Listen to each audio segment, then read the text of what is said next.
നമസ്കാരം. ഞാൻ Moideen Shah, Indian union കോൺഗ്രസിൻ്റെ പ്രസിഡൻ്റാണ്. ബഹുമാന് നിങ്ങൾക്കെല്ലാവർക്കും എൻ്റെയും എൻ്റെ ഗ്രൂപ്പിൻ്റെയും അഭിനന്ദനങ്ങളും ആശംസകളും. ഇവിടെ മഴ ശക്തിയായി പെയ്തുകൊണ്ടിരിക്കുകയാണ്. എറണാകുളം കലൂർ ഭാഗമാണ്. ഈ സഭ ഒരു കാര്യം പറഞ്ഞു, കേരള ഗവൺമെൻറ് മദ്യത്തിന് വേണ്ടി കൂടുതൽ ബാർ അനുവദിക്കുന്നു, അങ്ങനെ മദ്യത്തിൻ്റെ ഉപഭോഗം കൂട്ടുന്നെന്ന്. സിമ്പിൾ ചോദ്യം, അത് ശരിയാണ്, തെറ്റൊന്നുമില്ല. സിമ്പിൾ ചോദ്യം മറച്ചു ചോദിക്കട്ടെ. കേരളത്തിലെ മദ്യവ്യാപാരികൾ, വ്യവസായികൾ 90% സഭയുടെ ആൾക്കാരാണ്. കേരളത്തിലെ മദ്യവ്യവസായികളും മദ്യവ്യാപാരികളും 90% സഭയുടെ ആൾക്കാരാണ്. അത് ഞായറാഴ്ച ഒരു ഇടയലേഖനം എഴുതിയ പോരെ. നമ്മുടെ ഇടവകയിൽപ്പെട്ട് ആരും മദ്യം കുടിക്കുകയോ മദ്യം വിൽക്കുകയോ ചെയ്യരുത്, പണ്ട് ഗുരുദേവൻ പറഞ്ഞ പോലെ. ഒരൊറ്റ ഇടയിലേക്കൂടി തീർക്കാവുന്ന കാര്യമുള്ളൂ. ആദ്യമായിട്ട് നിങ്ങൾ മാതൃക കാണിക്കുക സഭ, അത് കഴിഞ്ഞ് സർക്കാർ ഉപദേശിച്ച്, അത് നിങ്ങൾ മദ്യം വിഷമാണ്, മദ്യമാണെന്നുള്ള സമരം നടത്തല്ലേ സഭ. നേരിട്ട് സർക്കാരിൽ നിന്ന് കോടിക്കണക്കിന് രൂപ വാങ്ങിക്കുന്നുണ്ട്, അബ്കാരിയിൽ നിന്ന് കോടികൾ ഫണ്ട് വാങ്ങിക്കുന്നുണ്ട്. ഇതൊക്കെ ഒരു കൂട്ടുകച്ചവടമല്ലേ? ഇതൊക്കെ ആൾക്കാരെ വഞ്ചിക്കല്ലേ? അതൊന്നും ഇനി നടക്കൂല സർ. സഭ ആദ്യമായിട്ട് നിങ്ങൾ മാതൃക കാണിക്കുക. മറ്റൊന്ന്, അതല്പം ഫലിതം കൂടിയാണ്. നമ്മുടെ സുനിത വില്യം ഇവിടെ എത്തിയല്ലോ. 400 കിലോമീറ്റർ ദൂരമാണ്. 400 കിലോമീറ്റർ യാത്ര ചെയ്യുക എന്തിനാണ് ഇത്ര സമയം എന്നൊരു സംശയം ചോദിച്ചു. അതിന് ഒരു ആൾ ശാസ്ത്രീയമായിട്ട് മറുപടി കൊടുത്ത്. ഞാൻ അതൊന്നും ഇത് പറയില്ല, ഞാൻ എൻ്റെ സിമ്പിളായിട്ട് പറയാം. ഇപ്പം നമ്മുടെ കേരളത്തിൽ കിഴക്കൻ അതിർത്തിയിൽ ബോഡിമേട്ട് ഉണ്ട്, ബോഡി നായ്ക്കനുണ്ട്. ബോഡിമേട്ടിൽ നിന്ന് ബോഡി നായ്ക്കനോ നോക്കിയ ഒരു മലയുടെ വ്യത്യാസമുള്ളൂ. പക്ഷെ ആ മല കറങ്ങി വേണം അപ്പുറത്ത് ചെല്ലാൻ. അത് 40 കിലോമീറ്റർ ഓടണം. നോക്കിയ കാണുന്ന മലയിലേക്ക് 40 കിലോമീറ്റർ ഓടിയിൽ അപ്പുറത്ത് എത്തുള്ളൂ. അതുപോലെ ഈ ശൂന്യാകാശം എന്ന ഈ വാഹനം നേരെ അങ്ങോട്ട് താഴത്തേക്ക് തോടാൻ വിടല്ല. അതിങ്ങനെ കറങ്ങി അതിൻ്റെ സ്പീഡ് കുറച്ചൊക്കെ വേണം കടലിലേക്ക് പതിക്കാൻ. അതുകൊണ്ടാണ് സമയം എടുക്കുന്നതെന്ന് വിനീതമായി അഭ്യർത്ഥിക്കുകയാണ്. ശാസ്ത്രീയമായിട്ട് പറഞ്ഞിട്ട് അത് ഞാൻ പറയാത്തത്. ഇന്നലെ എൻ്റെ ഒരു സംസാരത്തിലൊരു കാര്യം വന്നല്ലോ, ഒരു മുസ്ലിം മുഖ്യമന്ത്രിയെ കുറിച്ച് ചിന്തിച്ചാൽ എന്താ കുഴപ്പമൊന്നും. അപ്പം അതേക്കുറിച്ച് വളരെയധികം മേഖലയിൽ നിന്ന് ചില വിശദീകരണം ചോദിച്ചു. അതുകൊണ്ട് ഞാൻ വിശദീകരണം ഒന്നുകൂടി പറയുകയാണ് മനസ്സിലാക്കാൻ വേണ്ടി. അതിന് മുൻപായിട്ട് ഇപ്പോൾ BJPയുടെ സംസ്ഥാന പ്രസിഡന്റ് ശ്രീമാൻ ചന്ദ്രശേഖർ നാളെ ഇതിൽ ഔദ്യോഗികമായി പ്രഖ്യാപിക്കും. അദ്ദേഹമാണ് നിയുക്ത പ്രസിഡന്റിന് ആദ്യമായിട്ട് അഭിനന്ദനങ്ങളും ആശംസിക്കും. എന്തുകൊണ്ടാണ് ഒരു ക്രിസ്ത്യൻ സമുദായത്തിൽ മന്ത്രിയുണ്ട്, നായർ സമുദായത്തിൽ മന്ത്രിയുണ്ട്, വീണ്ടും സംസ്ഥാന പ്രസിഡന്റായിട്ട് നായർ വിഭാഗത്തിന് കൊടുത്തത്? അതിലൊക്കെ വലിയ അർത്ഥതലങ്ങളുണ്ട്. UDF കാണാത്ത ഒരുപടി അർത്ഥതലങ്ങളുണ്ട്. ഒന്ന്, മൂന്നാമതും പിണറായി സഖാവിനെ കേരളത്തിൽ മുഖ്യമന്ത്രി ആക്കാനാണ് കേന്ദ്രവും BJPയും സംഘപരിവാറും ക്രിസ്ത്യൻകളും മുസ്ലിങ്ങളും ഒക്കെ ശ്രമിക്കുന്നത്. LDFിനില്ല, പിണറായി സഖാവിനെ മൂന്നാമതും കേരളത്തിൽ മുഖ്യമന്ത്രിയാക്കാനാണ് അവർ ശ്രമിക്കുന്നത്. അതേസമയം ഞങ്ങളോ, ഇന്ത്യൻ യൂണിയൻ കോൺഗ്രസിൻ്റെ പ്രസിഡന്റ് മൊയ്തീൻ ഷായുടെ പാർട്ടി ശ്രമിക്കുന്നത് LDFിനെ എങ്ങനെ നിലനിർത്താമെന്നാണ്. മനസ്സിലാക്കുന്ന വ്യത്യാസം. ഒരു കക്ഷി ശക്തരായ BJP പിണറായി സഖാവിനെ മൂന്നാമതും കേരള മുഖ്യമന്ത്രിയാക്കണക്കുറിച്ച് കുലങ്കുഷമായി ചിന്തിച്ച് അത് അനുകൂലമായിട്ട് സാഹചര്യം ഒരുക്കുമ്പോൾ മൊയ്തീൻ ഷായും പാർട്ടിയും പറയുന്നത് എങ്ങനെ LDFിനെ നിലനിർത്താം. നിങ്ങൾ പറഞ്ഞ മനസ്സിലായോ? തെറ്റിദ്ധരിക്കരുത്. LDF ഇത്തവണ മൂന്നാമതും പിണറായി സഖാവിന് മുഖ്യമന്ത്രി ആയിക്കഴിഞ്ഞാൽ LDF നശിക്കും, UDF നശിക്കും, BJPക്ക് ഏകകക്ഷിയായിട്ട് വരാം. അത് പാടില്ല. അതുകൊണ്ട് LDF നശിക്കാതിരിക്കണമെങ്കിൽ ഇത്തവണ UDF അധികാരത്തിൽ വേണം. മൂന്നാമതും LDF പിണറായി സഖാവോ അധികാരത്തിൽ വന്നാൽ തീർന്നത്. അതാണ് BJP കാണുന്ന ബുദ്ധി. അതായത് ഒരു മരത്തിൽ ഒരു വനവേടൻ അമ്പായിട്ട് നിൽക്കണം.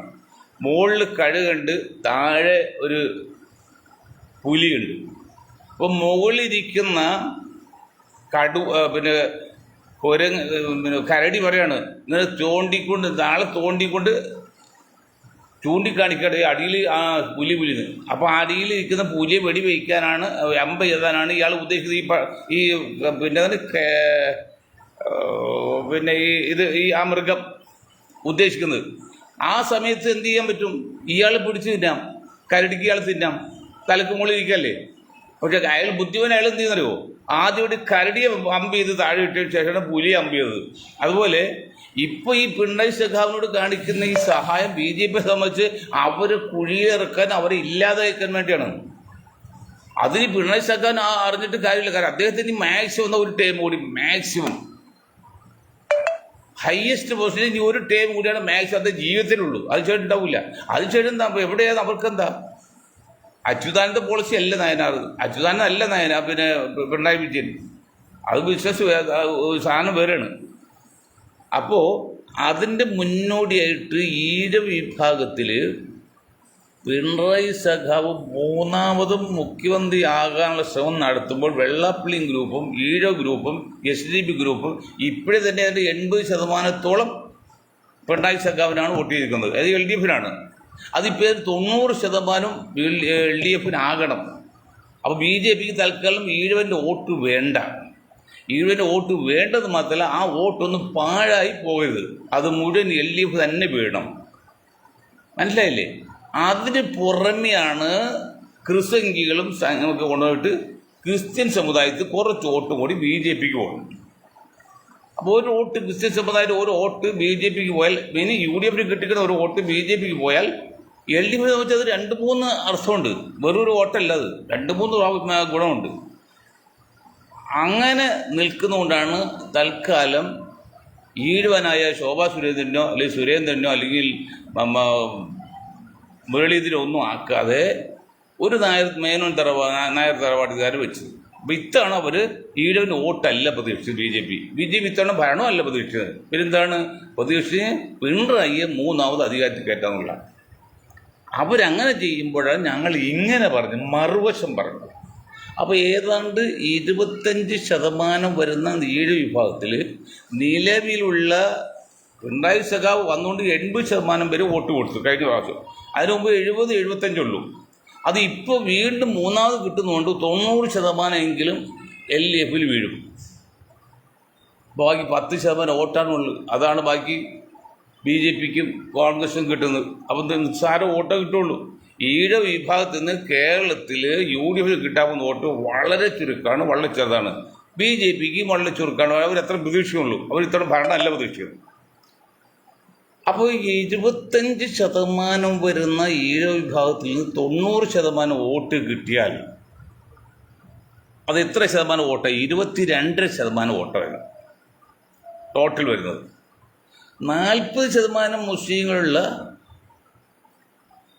അവർ 95%, ഒരു 5% മാത്രമാണ് ഇത്തവണ LDFിന് പോകുള്ളൂ, അല്ലെങ്കിൽ കമ്മ്യൂണിസ്റ്റ് പാർട്ടി പോകുള്ളൂ. ബാക്കി 95% UDFിന് ചെയ്യും. അത് എത്ര ശതമാനം വരും?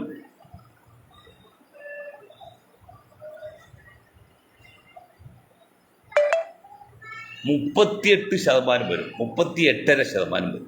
കൃത്യം 38%. മറ്റ് 22%, ഇത് 38% വരും. അപ്പോൾ ഈഴവിൽ നിന്ന് കിട്ടുന്നത് 22%എങ്കിൽ ഇവിടെ നിന്ന് കിട്ടും 38%. 38% വോട്ട് കിട്ടിയാൽ പിന്നെ ജയിക്കാൻ എത്ര വോട്ട് വേണം സഖാക്കളെ? എത്ര വോട്ട് വേണം UDFുകാരെ? എത്ര വോട്ട് ലീഗുകാരെ? ഏതാണ്ട് ഒരു 35% താഴെ വോട്ടാണ് ജയിക്കുന്ന പാർട്ടിക്ക് ആവശ്യം. അപ്പോൾ ഏകപക്ഷീയമായിട്ട് തന്നെ ആ ഗ്രൂപ്പ് ജയിക്കാം. പക്ഷേ ആനയുടെ കഴിവ് ആനക്കറിയില്ല എന്ന് പറയുന്ന പോലെ, പിന്നെ അടിമയ്ക്ക് ചങ്ങല ഒരു അഭിമാനമായി തോന്നുന്ന പോലെ, മുസ്ലിം ലീഗിനെ സംബന്ധിച്ച് അവരുടെ കഴിവ് അവരറിയുന്നില്ല. ഇത്രയും കാലമായിട്ടും അവർ നോക്കും എന്താണ്, എൻ്റെ അളിയൻ പള്ളിക്കരയിലെ ഈ കട്ടലയുടെ പൊക്കം പറഞ്ഞ പോലെ 4.25 പൊക്കമുള്ള അളിയൻ അരടി കൂട്ടിയപ്പോൾ 5 അടി അവിടെ തികയോ എന്ന് പറഞ്ഞാൽ അവർക്ക് ഒരു 20 സീറ്റ് കിട്ടിയാൽ ഓക്കെ, അവർ സന്തോഷം, പിന്നെ കുഴപ്പം. പക്ഷെ ബാക്കിയെല്ലാം മുസ്ലിം സമുദായത്തിൻ്റെ വോട്ടാണ്, മുസ്ലിം സമുദായത്തിന് വിറ്റുകൊണ്ടാണ് ലീഗുകാർ ഇത് നേടിക്കൊണ്ടിരിക്കുന്നത്. ഇനിയൊന്നും നടക്കില്ല. അപ്പോൾ UDF ഗവൺമെൻറ്റിനോട്, UDFിനോട് പറയാനുള്ളത്, നിങ്ങൾ ലീഗിന് എന്ത് പണിയും കൊടുത്ത കുഴപ്പമൊന്നുമില്ല. പക്ഷെ അവർ ശക്തി നോക്കി കേരള രാഷ്ട്രീയത്തിൽ വോട്ടിൽ 3 മാത്രമാണ് മുസ്ലിം ലീഗിനുള്ളൂ. അപ്പോൾ അതുകൊണ്ട് ആകെ കൊടുക്കുന്ന മുസ്ലിം സ്ഥാനാർത്ഥികളിൽ 3 മാക്സിമം ലീഗിന് കൊടുക്കാവൂ. ഏതാണ്ട് 50ഓളം സീറ്റ് മുസ്ലിം സമുദായത്തിന് UDF കൊടുത്തില്ലെങ്കിൽ അത് നിങ്ങൾ ശരിക്കും വിലറിയും. ഇത് ഒരു മൊയ്തീൻ ഷായിൽ വേണ്ട, ഞാൻ സമുദായത്തിൻ്റെ വികാരമാണ് പറയുന്നത്. അല്ലെങ്കിൽ സമുദായത്തെ ഞങ്ങൾ അങ്ങനെ കണ്ട് വളർത്തിയെടുത്ത് കഴിഞ്ഞ 10-60 വർഷം കൊണ്ട് കേവലം ഒരു പഞ്ചായത്ത് മെമ്പർ പോലും ആകാതെ ഈ സമുദായത്തെ മറ്റുള്ള സമുദായങ്ങളിലൊപ്പം എങ്ങനെ ആക്കിയെടുക്കാം എന്നുള്ള റിസർച്ചായിരുന്നു മൊയ്തീൻ ഷാ ഗ്രൂപ്പും. അത് വർഗീയതല്ല, അത് ജാതീയതല്ല, അത് സാമുദായിക സ്പർദ്ധയല്ല. എങ്ങനെ മറ്റുള്ളവരൊപ്പം ഈ സമുദായത്തെ എങ്ങനെ വളർത്തിയെടുക്കാൻ നോക്കി. അപ്പോൾ അത് വർഗീയതയാവില്ല. മറ്റുള്ളവർക്ക് കിട്ടേണ്ട ന്യായമായ അവകാശം നമ്മൾ കൃത്യമായി നേടിയെടുക്കുന്നതാണ് വർഗീയത. ഇതല്ല, ജനസംഖ്യയ്ക്ക് ആനുപാതികമായിട്ട് കിട്ടിയാൽ മതിയെന്ന്. അതിവിടെ സംഖ്യകൾ പറഞ്ഞ് ഇപ്പോൾ ക്രിസ്ത്യൻക്ക് പറയുന്നു, പിന്നെ സഭ പറയുന്നു ഞങ്ങൾ ഇത്രയേ ഉള്ളൂ, നിങ്ങൾ ഇത്രയേ ഉണ്ടത്. മുസ്ലിങ്ങൾ കേരളത്തിൽ 40% വരുമെന്ന് പറഞ്ഞ് സംഘപരിവാറാണ്, അല്ല മുസ്ലിങ്ങളില്ല. സഭ ഇത്രേ ഉള്ളൂ എന്ന് സഭ ഹൈക്കോടതിയിൽ കേസ് കൊടുത്ത് ഞങ്ങൾ ഇത്രേ ഉള്ളൂ എന്ന് സഭയെ പറഞ്ഞത്, അത് മുസ്ലിങ്ങളല്ല. ഇതിൽ നിന്ന് ഒരു കാര്യം മനസ്സിലായി, നമുക്കെതിരെ വരുന്ന കാര്യങ്ങൾക്ക് നമ്മളെ അനുകൂലമാക്കി എടുക്കുക, അതാണ് ബുദ്ധിയും ഫിലോസഫിയും. ഞാൻ ഒരിക്കൽ കൂടി പറയാം, നമുക്കെതിരെ വരുന്ന കാര്യങ്ങൾ നമുക്ക് അനുകൂലമാക്കി എടുക്കുക, അതാണ് നമുക്ക് യുക്തി. അങ്ങനെ വരുമ്പോൾ ഇത്രയും കാലം കേരളത്തിൽ ഈ സമുദായം അവർക്ക് കിട്ടേണ്ട ആനുപാതികമായ അവകാശങ്ങളൊന്നും കിട്ടിയില്ല, നേടാൻ ശ്രമിച്ചില്ല. പക്ഷേ മൊയ്തീൻ ഷായും ഗ്രൂപ്പും ഈ പ്രസ്ഥാനം കൊണ്ട് വന്നപ്പോൾ അവർ പറയുന്നത് മറ്റുള്ള സമുദായങ്ങൾക്ക് കിട്ടുന്നത് പോലെ ഈ സമുദായത്തിന് കിട്ടിയേ തീരൂ, അത് ഞങ്ങളുടെ അവകാശമാണ്, ഞങ്ങളുടെ അവകാശമാണ്, ഞങ്ങളുടെ ഔദാര്യമല്ല, അവകാശമാണ്. അതിനർത്ഥം മറ്റ് ചില മുസ്ലിം ഗ്രൂപ്പ് പറയുമ്പോൾ തീവ്രവാദവും ഭീകരവാദവും വിഘടനവാദവും രാജ്യദ്രോഹവും ഒന്നുമല്ല. അതൊന്നും നമ്മൾ സപ്പോർട്ട് ചെയ്യില്ല. അതൊക്കെ നമ്മൾ അഗ്നേറ്റം അടിച്ച് തോൽപ്പിക്കും. എന്നിട്ട് നിയമപരമായിട്ട് കിട്ടേണ്ട അർഹതപ്പെട്ട അവകാശം നേടിയെടുക്കുക. അതെങ്ങനെയാണ്? മറ്റുള്ളവരുടെ സഹായത്തോടുകൂടി, മറ്റുള്ളവർ ഞങ്ങൾ പറഞ്ഞ ഇതര സമുദായത്തിൻ്റെ സഹായത്തോടുകൂടി. അത് ജാതി പാർട്ടിയല്ല ഉപയോഗിക്കുന്നത്, ജാതിപ്പേരല്ല ഉപയോഗിക്കുന്നത്. ഞങ്ങൾ ഇന്ത്യൻ യൂണിയൻ കോൺഗ്രസ് എന്ന് പറയുന്നത് അതിൻ്റെ അടിസ്ഥാന ബന്ധു അല്ലെങ്കിൽ ബേസ് എന്നുള്ളത് ഇന്ത്യൻ മുസ്ലിങ്ങളാണ്, ഇന്ത്യൻ ന്യൂനപക്ഷങ്ങളാണ്. ഇതിൽ 3.1% വരുന്ന ഇന്ത്യൻ ന്യൂനപക്ഷമുണ്ട്. അതാണ് ഇന്ത്യൻ യൂണിയൻ കോൺഗ്രസിൻ്റെ base. Indian national Congress base ഇവിടുത്തെ ദളിതുകളും മുസ്ലിങ്ങളും ആയിരുന്നെങ്കിൽ ഇത് ഈ ന്യൂനപക്ഷങ്ങളാണ്. കേരളത്തിലാണ് 40% വരുന്ന മുസ്ലിങ്ങളാണ് അതിൻ്റെ ബേസ്. അതുകൊണ്ട് ആ ബേസ് നിലനിർത്തിക്കൊണ്ട് തന്നെ എല്ലാവരെയും നമ്മൾ ഉൾക്കൊണ്ടുകൊണ്ട് മുന്നോട്ട് പോവുകയാണ്. ഇപ്പം നിങ്ങൾക്ക് മനസ്സിലായി എന്താണ്. പക്ഷേ ഇങ്ങനെ ഇരിക്കെ ഏതാണ് 50 സീറ്റ് മുസ്ലിം സമുദായത്തിൽ കൊടുക്കേണ്ടി വരും, അല്ലാതെ ഒരു കാര്യം നടക്കില്ല. ഇവിടെ കോൺഗ്രസ് മുസ്ലിങ്ങൾക്കോ ലീഗ് മുസ്ലിങ്ങൾക്കോ അവർക്ക് അവിടേതായ 1-2 സീറ്റ് കളമശ്ശേരിൽ കോൺഗ്രസിന് ആർക്ക് കൂട്ടിയാൽ പുള്ളിയുടെ പ്രശ്നം തീർന്നു. കൊച്ചിയിൽ ലീഗിന് കിട്ടിയ ലീഗിന് പ്രശ്നം തീർന്നു. ഞങ്ങൾ പ്രശ്നം ചെയ്യില്ല. ഞങ്ങളുടെ പ്രശ്നം ചെയ്യണമെങ്കിൽ ഇന്ത്യൻ യൂണിയൻ കോൺഗ്രസിൻ്റെ പ്രശ്നം ചെയ്യണമെങ്കിൽ ജനസംഖ്യാനുപാതികമായിട്ട് എല്ലാവർക്കും തുല്യ ബാധ്യത കിട്ടണം. അതിൽ മുസ്ലിം സമുദായത്തിൽ കിട്ടണം. ഇപ്പോൾ ഗുരുവായൂർ മുസ്ലിങ്ങൾ മത്സരം സീറ്റാണ്. ഗുരുവായൂർ ഇപ്പോൾ വെള്ളി കൊടുക്കാൻ പോകണം. വയനാട് പ്രിയങ്ക വന്നു, മറ്റ് അവർക്ക് കൊടുത്തു. പിന്നെ എവിടെയും നിങ്ങൾ ഈ 50 സീറ്റ് വന്നാൽ നിങ്ങൾ എവിടെ കൊടുക്കും? സമുദായത്തിന് എവിടെ കൊടുക്കും? ഏതാണ്ട് ജയിക്കാൻ സാധ്യതയുള്ള മുസ്ലിങ്ങൾക്ക് നിർത്താൻ പറ്റിയ മേഖലയെല്ലാം മറ്റ് സമുദായങ്ങൾക്ക് നിങ്ങൾ ഫിക്സ് ചെയ്ത് കഴിഞ്ഞു. ഞാൻ എണ്ണപ്പോൾ പറയുന്നില്ല, എൻ്റെ ലിസ്റ്റിൽ ഞങ്ങളിലുണ്ട്. ഉദാഹരണം ഇപ്പോൾ ഗുരുവായൂരിപ്പം വെള്ളിക്ക് വരാൻ പോകണം. അത് അവിടെ പോയി എല്ലാം സ്വന്തമാണ്, സ്വന്തം ജാതി എന്നൊക്കെ പറഞ്ഞിട്ട് ഇപ്പം ഗുരുവായൂർ നിന്നാലേ ജയിക്കുള്ളൂ. കാരണം 50% മുസ്ലിങ്ങളുടെ 42 പോയി സംതിക്കുണ്ട്. അവിടെ കൊടുത്ത് മുരളിയെ നിർത്തി ഏൽപ്പിച്ചെടുക്കണം. അത് കള്ള ലീഗുകാർ സപ്പോർട്ടും ചെയ്യും. അവർക്കെന്താ ആങ്ങളെ എത്തലും ആങ്ങളെ എത്തലും പെങ്ങൾ നാത്തൂൻ്റെ കണ്ണീരണ്ടെന്ന് പറയും പോലെ അവർക്ക് എവിടെയും 2 ദിവസം ജയിക്കുക സീറ്റ് അവർക്ക് പ്രശ്നമില്ല. അല്ലെങ്കിൽ അവരെന്താ ചെയ്യേണ്ടത്? ബുദ്ധിയുള്ള മുസ്ലിം ലീഗ് നേതാക്കൾ എന്താ ചെയ്യേണ്ടത്? CH മുഹമ്മദ് സാഹിബ് ഒരു പരിധിവരെ ശ്രദ്ധിച്ചിരുന്നു. അതിഥികളെക്കാൾ കൂടുതൽ ആതിഥേയരെ ശ്രദ്ധിക്കുന്ന പോലെ അവർ ഈ സമുദായത്തിന് കിട്ടിയോ, അവകാശപ്പെട്ട് കിട്ടിയോ, അതവർ ചിന്തിച്ചോ? ഇത്രയും കാലത്ത് ഈ 80-85 വർഷം ഇന്ത്യൻ യൂണിയൻ മുസ്ലിം ലീഗ് കേരളത്തെ സംബന്ധിച്ചിടത്തോളം മറ്റിടത്തൊന്നും ഇല്ലല്ലോ. മുസ്ലിം സമുദായം കിട്ടേണ്ടത് ആനുപാതികമായിട്ട് കിട്ടേണ്ടത് കിട്ടിയോ? ഞാൻ ഒന്ന് ചോദിക്കട്ടെ, മലബാർ മേഖലയിൽ SLC കഴിഞ്ഞ കുട്ടികൾക്ക് അഡ്മിഷൻ കിട്ടാതെ 10,000-കണക്കിന് കുട്ടികൾ എത്ര വർഷമായി അവിടെ എന്ത് ചെയ്യുന്നു? കിട്ടാതെ അലഞ്ഞടക്കുന്ന വല്ല തെക്കോട്ട് വരുന്നു. എന്നാൽ തിരുവനന്തപുരം, കോട്ടയം, എറണാകുളം ജില്ലകളിലെല്ലാം +2 കുട്ടികൾ ആവശ്യമില്ലാതെ കുട്ടികൾ കിട്ടാതെ സീറ്റുകൾ ഒഴിഞ്ഞെടുക്കുന്നു.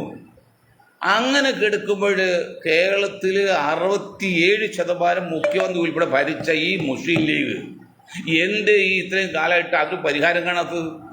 അവരെന്ത് ചെയ്തു? അവരെല്ലാം വിദ്യാഭ്യാസം മുഴുവൻ കൈകാര്യം ചെയ്തത്. എന്തുകൊണ്ട് മലബാർ മേഖലയിൽ അവിടെ മുസ്ലിംകാരല്ലേ പറഞ്ഞത്? മലബാർ മേഖല എന്ന് പറഞ്ഞാൽ മുസ്ലിം കുത്തിയൊന്നുമില്ല, ഒരു മുസ്ലിങ്ങളുണ്ടെന്ന് സത്യമാണ്. അവിടെ സീറ്റ് കിട്ടാൻ വേണ്ടി നിങ്ങൾ എന്ത് ചെയ്തു? ചെയ്തത് കാരണം അറിയോ? അങ്ങനെ എന്തെങ്കിലും ഒരു 1000 സീറ്റ് അനുവദിച്ചു കഴിഞ്ഞാൽ ഉടനെ മാണി പറയും വീതം ഞങ്ങൾക്ക് വേണം. കാരണം മറ്റെല്ലാവരും പറയും അങ്ങനെ കിട്ടി പത്തനംതിട്ട, തിരുവനന്തപുരം, കോട്ടയം ജില്ലയിൽ നിന്നോ കുട്ടികളെ ഇല്ല, സീറ്റ് മാത്രം ബാക്കി. കാരണം എത്ര വികസനം വന്നാൽ അതിലും ഷെയർ അവർക്ക് വേണം. അറബിക് സർവകലാശാല തുടങ്ങാൻ ശ്രമിച്ചപ്പോൾ അതിനും ബാക്കി വേണം. പിന്നെ മറ്റ് ബൈബിൾ സർവകലാശാലയ്ക്ക് വേണമെന്നു എന്ത് പങ്കിട്ട് വന്നാലും ഒരു സ്പെഷ്യൽ റിക്രൂട്ട്മെന്റ് വെച്ച് അപ്പോൾ വേണം. പിന്നെ വേറെ കാര്യമുള്ളതുകൊണ്ടറിയോ, ഈ സ്കോളർഷിപ്പ് കൊടുക്കാൻ വേണ്ടി ശ്രമിച്ച് മുസ്ലിം വിദ്യാഭ്യാസം പുറകിൽ, അപ്പോൾ അതിലും അവർക്ക് ഷെയർ വേണം.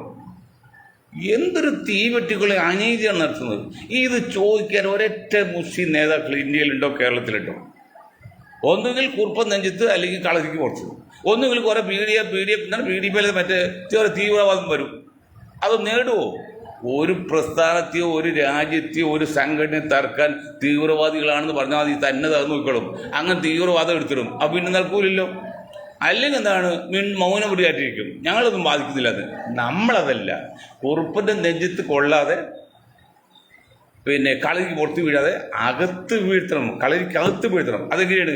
സമാധാനപരമായിട്ട് ശാന്തമായിട്ട് മറ്റ് ഇതര സമുദായങ്ങളിൽ കൂടി സഹകരണത്തോടുകൂടി ഞങ്ങൾക്കും വേണം ചില അവകാശങ്ങൾ. ഇന്ന് ഞങ്ങൾക്കും വേണമെന്നല്ല, ഞങ്ങൾക്കും വേണമെന്ന് പറഞ്ഞാൽ മറ്റുള്ള കൊടുക്കും പോലെ ഞങ്ങൾക്കും വേണം. അത് തീവ്രവാദമല്ല, അത് വർഗീയതമല്ല. അതിന് വർഗീയമാണ് ഏതെങ്കിലും മക്കൾ പറഞ്ഞാൽ പുല്ല് പോലെ നമ്മൾ തിരസ്കരിക്കുന്നത് അല്ല. അച്ചടക്കമുണ്ടെന്ന് വിചാരിച്ച് ഭീരുത്വമല്ല. ക്ഷമയുള്ളവരെ ധീരത കാണിക്കും, കഴിവുള്ളവരെ ക്ഷമിക്കുള്ളൂ. അതുപോലെ അങ്ങനെ കാണിക്കുന്നതിൻ്റെ പേരിൽ നിന്ന് ഒളിച്ചോടി പറ്റാമെന്ന് മൊയ്തീൻ ഷാ ഗ്രൂപ്പ് സമ്മതിക്കില്ല. പക്ഷെ അവർ വിനയം കാണിക്കും. അത് മാന്യത, സംസ്കാരമാണ്. അപ്പോൾ ഒരു കാര്യം പ്രത്യേകം പറയാണ് UDF-നോട്, ഈ നിലക്ക് പോയാൽ ഈഴ വിഭാഗത്തിൽ നിന്ന് കിട്ടേണ്ട വോട്ടിൽ ഏതാണ്ട് 22.5% LDF-ന് പോകും. ബാക്കി കിട്ടുന്നത് 2.5% വോട്ടാണ് UDF-ന് കിട്ടാൻ സാധ്യതയുള്ളൂ. വെറും ആകെയുള്ള 2.5 പേർ, 100 വോട്ടർമാരുണ്ടെങ്കിൽ 2.5 വോട്ടർമാരാണ് ഇന്നത്തെ കണ്ടീഷനിൽ UDF-ന് കിട്ടുള്ളൂ. അപ്പോൾ നിങ്ങൾക്ക് മനസ്സിലായി വോട്ട് കപ്പാസിറ്റി. ഇനി നമ്മൾ നായർ വിഭാഗം എടുക്കാം. നായർ വിഭാഗം ആകെ എത്രയുണ്ട്? 10% ഉള്ളൂ. ലെസ്-10 ആണ്. ഇപ്പോൾ 9 പറ്റുള്ളൂ. 12 വരെയൊക്കെ ഉണ്ടായതാണ്. 9 10 താഴുള്ളൂ. അപ്പോൾ 10 എന്ന് പിടിച്ചോ. 10-ൽ 50% BJP സംഘപരിവാറിന് പോകും. നായർ വിഭാഗത്തിൻ്റെ ശക്തി കേരളത്തിൽ RS ശക്തി എന്ന നായർ വിഭാഗമാണ്. അത് ഞാൻ കുറ്റം പറഞ്ഞാൽ ഓരോരു അവകാശമാണ്. ബാക്കിയുള്ള 5%-ൽ 3% കമ്മ്യൂണിസ്റ്റ് പോകും. അവിടെ 2% UDF-ന് കിട്ടാനുള്ളൂ.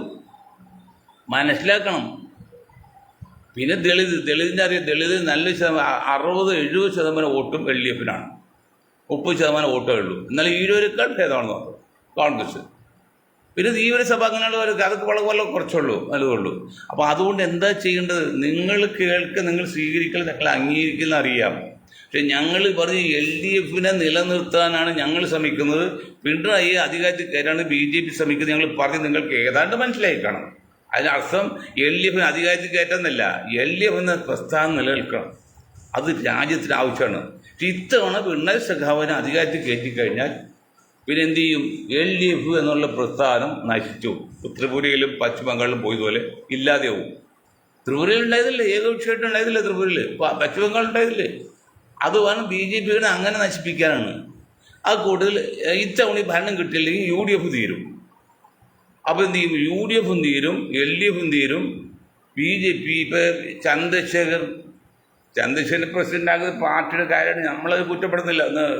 VD സതീശൻ പറഞ്ഞല്ലോ, അത് അവരുടെ കാര്യമാണ്. പക്ഷേ ഒരു കാര്യം മനസ്സിലാക്കണം, 50, 60, 70 വർഷക്കാലം ഒരു പഞ്ചായത്ത് മെമ്പർ പോലും ആവില്ല എന്നുള്ള പൂർണ്ണ ബോധ്യത്തോടെ പോലീസിനെ നാട്ടുകാരൊക്കെ അവഹേളനം തല്ലുകൊണ്ട് അടിയന്തരാവസ്ഥയ്ക്ക് എത്ര ആൾക്കാർ തല്ലുകൊണ്ടെന്ന് പറഞ്ഞാൽ പോലീസല്ലോ തല്ലുകൊണ്ട് ക്ഷേരവും പിടിച്ച് അല്ലെങ്കിൽ നശിച്ചുപോയി 1000 10,000 ആൾക്കാർ കേരളത്തിലുണ്ട് BJPയുടെ ആളായിട്ട്. അവരിൽ നിന്ന് ഒരാളൊന്നും വഹിക്കാതെ കോടീശ്വരനായ കോടീശ്വരൻ ലക്ഷപ്രവില കോടീശ്വരല്ല, മൾട്ടിനാഷണൽ മില്യൺ വളരെ പണക്കാർ 5000-6000 കോടി രൂപയുടെ സ്വത്തുള്ള ഒരാൾ കൊണ്ടുവന്ന് കേരളത്തിൽ BJPയുടെ പ്രസിഡന്റ് ആക്കിയത് വളരെയധികം അർത്ഥതലങ്ങളുണ്ട്, വളരെയധികം ആശയങ്ങളുണ്ട്, വളരെ ലക്ഷ്യങ്ങളുണ്ട്. അവർ ലക്ഷ്യം നേടും. കാരണം അതിൽ പണമുണ്ട്. 3 കാര്യമാണ് ഇന്ന് ഇന്ത്യൻ രാഷ്ട്രം നയിക്കുന്നത്. ഒന്ന് മീഡിയ, ഒന്ന് മാഫിയ, ഒന്ന് മണിയുണ്ട് അവരിഷ്ടം പോലെ. മാഫിയ ഗുണ്ടായുസുണ്ട്, മാധ്യമമുണ്ട്. ഏഷ്യാനെറ്റ് എന്ന് പറഞ്ഞാൽ വലിയൊരു ചാനൽ ഉടമയാണല്ലോ, അത് നിങ്ങൾക്കറിയാലോ. ഇപ്പം ഞങ്ങളൊക്കെ ഒരു ന്യൂസ് കൊടുത്താൽ കൊടുക്കില്ല. ഇപ്പോൾ ഈ മുസ്ലിം പത്രങ്ങൾ പോലും കൊടുക്കുന്നില്ല, പിന്നെ മറ്റു പത്രക്കാരനാണ്. ഞങ്ങൾ പ്രതീക്ഷിക്കുന്നില്ല, ആ വാർത്തകളും പ്രതീക്ഷിക്കുന്നില്ല. കാരണം നമ്മളിതെല്ലാം തുറന്നു പറയുന്നു.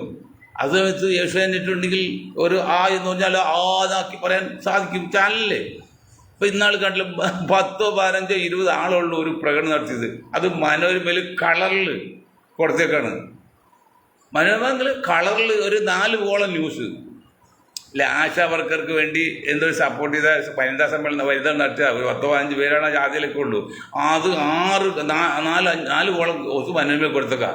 അത് ഞങ്ങൾക്ക് ഒരു വാർത്ത കഴിച്ചാൽ ഒരു ചരമ്പ് കോളം ഇപ്പം അത് കൊടുക്കുന്നില്ല. ഒരു പത്തും ഞങ്ങൾ വാർത്ത കൊടുക്കില്ല, കുറേ 2 വർഷം കൊടുക്കില്ല. പണ്ട് കേരളത്തിൽ അല്ലെങ്കിൽ എറണാകുളം ജില്ലയിൽ ഏറ്റവും കൂടുതൽ പത്രസഭ നടത്തിക്കൊണ്ടത് ഞങ്ങളുടെ സംഘടനയാണ്. ഇപ്പം ഞങ്ങൾ അതും നിർത്തി. പത്രസഭ നടത്തിയാലും പല പത്തും ഇടാൻ ബുദ്ധിമുട്ടാണ്, വേണ്ട. ഞങ്ങൾ ഇതുപോലെ ജനങ്ങളെ അറിയിക്കും. ഇതുണ്ട് 10,000, 15,000, 20,000 ഒക്കെ പേരുണ്ട്. ഒരു കണ്ടമാനം ആൾക്കാർ ഞങ്ങൾ ഈ വാർത്ത ശ്രദ്ധിക്കുന്നുണ്ട്. അത് ലോകം മുഴുവൻ പോകുന്നുണ്ട്, ഈ അറോല പോകുമ്പോഴല്ല. അതുകൊണ്ട് അപ്പം ഞങ്ങൾ പറഞ്ഞു വരുന്നത്, UDFനെ ഇത്തവണ ഭരണത്തിൽ കയറിയാൽ മാത്രമേ LDF നിലനിൽക്കുള്ളൂ. അതാണ് ഞങ്ങൾ പറയുന്നത്. LDF നിലനിർത്താൻ ഞങ്ങളുടെ ലക്ഷ്യം. പക്ഷേ പിണറായിയെ മുഖ്യമന്ത്രി ആക്കാനാണ് BJP ലക്ഷ്യം. അതിലൂടെ വലിയ ധാരണയിലെത്തി. പിണറായി സംബന്ധിച്ച് ഈ ഒരു ചാൻസ് കിട്ടി അദ്ദേഹത്തെ ജീവിതം പൂർത്തിയായി. ഇപ്പം ഞങ്ങൾ കോൺഗ്രസ് തുടങ്ങി, കോൺഗ്രസ് അവസാനിച്ചു പറയുമ്പോലെ അദ്ദേഹത്തെ ജീവിതം പൂർത്തിയായി. ബാക്കി ആര് വന്നാത്ത എന്ത് വന്നാത്ത കമ്മ്യൂണിസ്റ്റ് ലോകത്തില്ലല്ലോ. എന്താണ് കമ്മ്യൂണിസ്റ്റ് വന്നു? ലോകത്തില്ല. പിന്നെ എന്താണ് കേരളത്തിൽ വരുന്നത്? കമ്മ്യൂണിസ്റ്റ് ഒന്നുമില്ല. കാരണം ഇന്ന് സുഖലൂരൂരല്ലേ ഭരണത്തിൽ കയറിൻ്റെ പേരിൽ എത്ര കോടികളാണ് ഓരോ ഭരണകക്ഷി ഉണ്ടാക്കിയിരുന്നത്. എല്ലാ കാലകാലങ്ങളിൽ BJP ഉണ്ടാക്കി പണത്ത് കണക്കുണ്ടോ? ഇപ്പോൾ സഖാക്ക് ഉണ്ടാക്കി കണക്കുണ്ടോ? എത്ര കോടികളാണ് പിടിച്ചിരിക്കുന്നത്. ഇപ്പം മദ്യത്തിന് മുട്ടിന് ബാർ കൊടുക്കണം. അതൊന്നും നമ്മുടെ ആള്, ഇത് ഇപ്പോഴത്തെ ആള് എത്ര ലക്ഷം മുടക്ക്. എനിക്കത് എറണാകുളം ജില്ലയിൽ നിന്ന് ഒരു വനിതാ നേതാവേ AC തീവണ്ടിയിൽ പണ്ട് ബാറൊക്കെ ലൈസൻസുള്ള മന്ത്രിയെ കാണാൻ വേണ്ടി ഒരു 1000 പ്രാവശ്യമായിട്ട് 5 കൊല്ലം കൊണ്ട് പോയിട്ടുണ്ടെന്നാണ് കണക്ക് നോക്കിപ്പോൾ. എന്തിനാ പോയത്? ഒരു ബാറ് മന്ത്രിയെ കാണാൻ പോയെന്നാൽ ബാറൊക്കെ ലൈസൻസ് വാങ്ങിച്ചു കൊടുക്കാനാ. വെറുതെ അല്ല, കോടികളുടെ ഇടപാടതൊക്കെ. അത് അങ്ങനെ ഓരോരുത്തരും ഒരാളെ മാത്രം പറയണ്ട. അതൊക്കെ വെച്ച് നോക്കുമ്പോഴും അതിലൊക്കെ മുസ്ലിം ലീഗാണ് പുറകോട്ട്. അങ്ങനെയുള്ളതൊന്നും അവരെടുത്തിട്ടില്ല.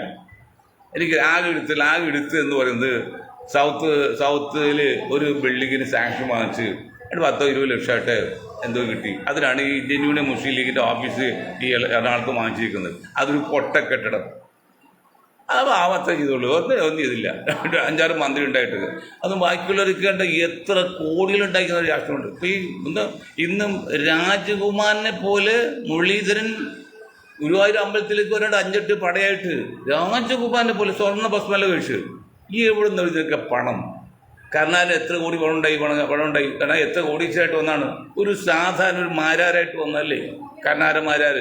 ഇപ്പം എത്ര കോടി സ്വത്താണ്. കർണാടക മതം എല്ലാ രാഷ്ട്രീയ നേതാക്കൾക്കും, ഞങ്ങളിപ്പോൾ ഒരാൾ മാത്രം പറയല്ല, ഇന്ന് ഒരു ഗുരുവായൂർ അമ്പലത്തിൽ കയറുമല്ലോ, ആ സ്വർണ്ണ തുണിയും സ്വർണ്ണ ഇതും ആ രൂപമൊക്കെ കാണുമല്ലോ, താൻ പണ്ട് രാജകുമാരന്മാർ പോലും തോന്നുന്നില്ല. ഒരു വെളിതാണ് മറ്റു പലരും ഉണ്ട്. ഞാൻ ഒരു മുകളിൽ മാത്രമല്ല, ഇവർക്ക് ഇവിടുന്ന് ഈ പണം ഉണ്ടാക്കുന്നത്. ഇവിടെ ഒരു നേരത്ത് 3 നേരം ഭക്ഷണം കഴിച്ച് ഒരു മാസം കൂട്ടിമുട്ടിക്കാൻ ജനങ്ങൾ പാടുപെട്ട് കഞ്ചാവ് ചരസ് കച്ചവടം ചെയ്ത് വിദ്യാസമ്പന്ന പിള്ളേരൊക്കെ പോവാണ്. കാരണം നിൽക്കകളില്ല, രക്ഷയില്ല. ആ സ്ഥാനത്താണ് ഇവരെല്ലാം സുഖലോലുപരായിട്ട് ഈ രാഷ്ട്രീയ നേതാക്കളുടെ കയ്യിലുള്ള പണത്ത് വല്ല കണക്കുണ്ടോ? ഞാൻ പറഞ്ഞ ഒരു പാർട്ടി മാത്രമല്ല, ഒരു പഞ്ചായത്ത് മെമ്പർ പോലെ ആകാതെ BJP നേതാക്കൾ കോടികൾ സമ്പാദിച്ചിരിക്കുകയാണ്. അതുപോലെ കമ്മ്യൂണിസ്റ്റ്, കോൺഗ്രസ് ഒക്കെ. അതൊക്കെ വെച്ച് ഞാൻ വീണ്ടും പറയണം, മുസ്ലിം ലീഗ് അവർ കുറച്ച് സ്വന്തക്കടത്തും അല്ലെങ്കിൽ വിദേശ ജോലി ചെയ്തും ഒക്കെ ഉണ്ടാക്കിയെന്നല്ലാതെ അവർ കാര്യമായിട്ടൊന്നും അഴിമതി ചെയ്തിട്ടില്ല. അതുകൊണ്ട് അവർക്ക് അറിഞ്ഞുകൂടാ, അഴിമതി ചെയ്ത് അറിയണമല്ലോ. പക്ഷെ അവർ പറ്റിയ കുഴപ്പം എന്താ വെച്ചാണ്, എൻ്റെ കഴിവ് എന്താണെന്ന് മനസ്സിലാകില്ല. അതാണ് ഏറ്റവും വലിയത്. എൻ്റെ പോരായിക എന്താണെന്ന് നമ്മൾ ആദ്യം അറിയണം, എൻ്റെ കഴിവ് എന്താണെന്ന് ആദ്യം അറിയണം. അപ്പോൾ ആനയുടെ വലിപ്പം ഇല്ലാമില്ല.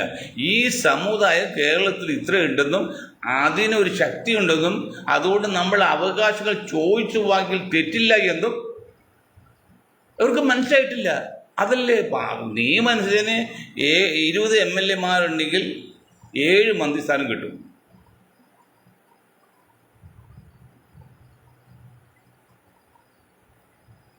ഇതുമല്ല മോഴി. അപ്പം അങ്ങനെ വരുമ്പോഴേ ലീഗിന് വേണമെങ്കിൽ 5 മന്ത്രിസ്ഥാനം ആദ്യം തന്നെ ചോദിക്കായിരുന്നു. അത് ചോദിച്ചാൽ കുഴപ്പമുണ്ടോ? അത് ചോദിക്കാതെ, അതാ ഞാൻ പറഞ്ഞത്, അത് ചോദിക്കാതെ മഞ്ഞളാംകുഴിക്ക് മന്ത്രിസ്ഥാനം കൊടുക്കേണ്ടി വന്നു. മുനീർ മന്ത്രിസ്ഥാനം കൊടുക്കാൻ പ്ലാൻ ഇല്ല കുഞ്ഞാക്ക്. അപ്പം നമ്മൾ 4 കിട്ടി, അത് സമ്മതിച്ചു. പക്ഷെ എന്ത് പറ്റി? അവസാനം കോഴിക്കോട് മന്ത്രിസ്ഥാനം ഇല്ല വന്നപ്പോൾ മുനീർ കൊടുക്കേണ്ടി വന്നു. മഞ്ഞളാംകുഴിയാണെങ്കിൽ അവിടെ വിളിച്ച് കൊണ്ടാണ് കൊടുക്കാതിരിക്കാൻ പറ്റുമോ? അതാണ് രാത്രി പാവം തങ്ങളെ കൊണ്ട് തിരുവനന്തപുരത്ത് പോയത്, അവിടെ കോട്ടയിൽ നിന്ന് പോയതൊക്കെ. ആദ്യം വരെ പറയാം ഞങ്ങൾക്ക് ഇത്ര വേണം, 5 മന്ത്രിസ്ഥാനം ചോദിച്ചു. വല്ലതും അറിയോ? ഇത് 5 മന്ത്രിസ്ഥാനം ചോദിച്ചു ഉമ്മൻചാണ്ടി ഈ സമുദായം, ലീഗിനെ മാത്രമല്ല ഈ സമുദായത്തിന് കൊച്ചാക്കി കളഞ്ഞു. അത് ഡൽഹിയിൽ ചർച്ച ചെയ്തു, മറ്റു ചർച്ച ചെയ്തു, മറിച്ച് ചർച്ച ചെയ്തു. എന്തിനേറെ ഇവരെല്ലാം കുറച്ച് വൃത്തിവിട്ട് വരാൻ കൊണ്ടാത്തവരാണെന്നും സമൂഹം തെളിയിച്ചു. മനസ്സിലാകുന്നില്ലേ? അപ്പോൾ അവർ ബുദ്ധിയില്ലാത്തതുകൊണ്ട് മറ്റുള്ള BJP ചന്ദ്രശേഖർ എത്ര ബുദ്ധികൾ കളിക്കുന്നത്. ആ കളി എന്താ ഈ ലീഗർക്ക് മനസ്സിലാകാത്തത്? പരിശുദ്ധ റമളാൻ തീരാൻ പോണ്. റമളാൻ മാസത്തിലാണ് ഞാൻ പള്ളി പോകേണ്ട വേണ്ടി നിർത്താൻ പോകുന്നത്. 8:15 വരെയുള്ള പരിപാടി. എങ്കിലും ആരും പറയാതിരിക്കാൻ പറ്റുമോ? അവർക്ക് ബുദ്ധി വഹിച്ച മുസ്ലിം എന്ന വാക്ക് മാറ്റിയിട്ട് ദേശീയ ദാരിൽ പാർട്ടി ഉണ്ടാക്കിയാൽ എന്താണ് കുഴപ്പം? എന്താണ് നഷ്ടം? തല ഉയർത്തി പിടിച്ച് ചോദിക്കാൻ പാടില്ലേ ഞങ്ങൾക്ക് മുഖ്യമന്ത്രി സ്ഥാനം വേണം? Why not? ഏറ്റവും കൂടുതൽ സീറ്റുള്ളവർക്ക് മുഖ്യമന്ത്രി സ്ഥാനം ചോദിച്ചപ്പെടാം മുന്നണിയിൽ, ഒരു തെറ്റുമില്ല. അപ്പോൾ പിന്നെ ഡെപ്യൂട്ടി ചീഫ് മിനിസ്റ്റർ ഓട്ടോമാറ്റിക് കിട്ടിക്കോളും. അത് പറയണമെങ്കിൽ ആ മുസ്ലിം എന്ന ജാതി പാർട്ടി മാറണം. ഇപ്പം ഗുരുവായൂർ ജയിക്കാൻ സാധ്യതയുള്ള, മുസ്ലിങ്ങൾക്ക് ജയിക്കാൻ സാധ്യതയുള്ള ഒരു മണ്ഡലമാണ് ഗുരുവായൂർ. അത് ഇപ്പം വെള്ളിക്ക് കൊടുക്കാൻ പോണു. വയനാട് കൊണ്ടുവന്ന് കൊടുത്ത്, രാഹുലിന് കൊടുത്ത്, അല്ലെങ്കിൽ പ്രിയങ്ക കൊടുത്ത്, പ്രിയങ്കയുടെ മകന് കൊടുക്കാൻ പോണു അടുത്ത പ്രാവശ്യം. ഇവർക്കെല്ലാം മുസ്ലിങ്ങൾ വോട്ട് കിട്ടി ജയിക്കാൻ പറ്റില്ല, അല്ല ജയിക്കാൻ പറ്റില്ല തെളിയിച്ചു കഴിഞ്ഞു.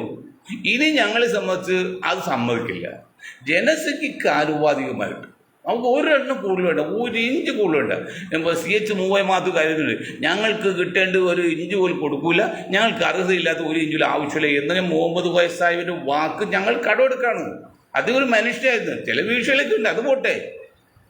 അത് പറയും കുഞ്ഞാലിക്കുട്ടി ധൈര്യമുണ്ടോ? ഞങ്ങൾക്ക് ജനസംഖ്യക്ക് ആനുപാതികമായിട്ട് വേണമെന്ന് മുഖത്ത് നോക്കി പറയാൻ ഈ കുഞ്ഞാലിക്കുട്ടി ധൈര്യമുണ്ടോ? ഇനി എന്നടോ കുഞ്ഞാലിക്കുട്ടി 80 വയസ്സായിട്ടേ ഇല്ലേ? നിങ്ങൾ എന്തിനു വേണ്ടി സമുദായത്തിന് വേണ്ടി എന്ത് ചെയ്യുന്നു?